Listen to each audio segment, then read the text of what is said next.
শরীর তোমার হলেও নিয়ন্ত্রণ আমার। নানান ইতিবাচক ঢঙে প্রতিনিয়ত চলতে থাকা বিজ্ঞাপনের ভাষা যেন বদলে দিয়েছে নারীত্বের সংজ্ঞা। প্রকৃতির নিয়মে নারী শরীরে লোম থাকাটা একসময় ছিল খুবই স্বাভাবিক। আজ যেটা অপরিষ্কার বা অনারীসুলভ বলে মনে করা হয় তা নিতান্তই শরীরের অংশ, এই চুল ও নখের মতোই প্রাকৃতিক।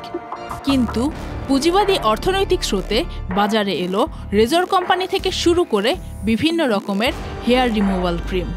সেই সাথে এলো নানা রকমের বিজ্ঞাপন। সেই সব বিজ্ঞাপনের মাধ্যমে নারী মস্তিষ্কে ঢুকিয়ে দেওয়া হলো একটি বিষয়, আর সেটি হলো লজ্জা।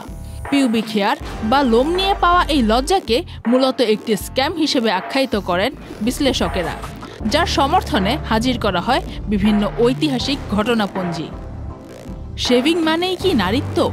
জিলেটের মতো বড় বড় রেজর কোম্পানি বিজ্ঞাপনে নারীর শরীরের লোমকে অপরিষ্কার ও পুরুষালী বৈশিষ্ট্য হিসেবে উপস্থাপন করতে আরম্ভ করে বিংশ শতাব্দীর শুরু থেকেই।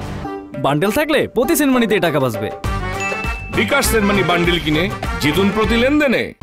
সেই সময় নারীর পোশাক ধীরে ধীরে ছোট হওয়া শুরু করে এবং সেই সুযোগে বাড়তে থাকে বিজ্ঞাপনী আগ্রাসন। স্লিভলেস জামার নিচে বগলের লোম অথবা স্কার্ট এবং মিনিস্কার্টের ভেতরে পায়ের লোমকে অসৌন্দর্য বানিয়ে দেয় এসব বিজ্ঞাপন। গায়ে থাকা পশম হয়ে পড়ে লজ্জার কারণ।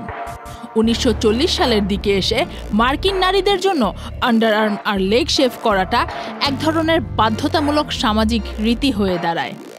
অথচ বিজ্ঞান বলে এসব লোমে কিন্তু কোনো ক্ষতি নেই, এগুলো বংশগত, হরমোনজনিত এবং শরীরের খুবই স্বাভাবিক উপাদান।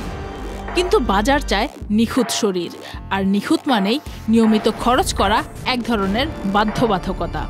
বর্তমানে যখন কোনো নারী সেলিব্রিটির ছবি যতটা সম্ভব ডিজিটালভাবে নিখুঁত করে তোলা হয়, তখন 60-এর দশকের জনপ্রিয় অভিনেত্রী সোফিয়া লরেনের একটি ফটো যেন নীরব প্রতিবাদ হয়ে দাঁড়ায়। কারণ তার মতো একজন বিশ্বখ্যাত অভিনেত্রীর শরীরে স্বাভাবিকভাবে পিউবিক হেয়ার দেখা গেলেও তা নিয়ে কারো চোখ কপালে ওঠেনি তখন।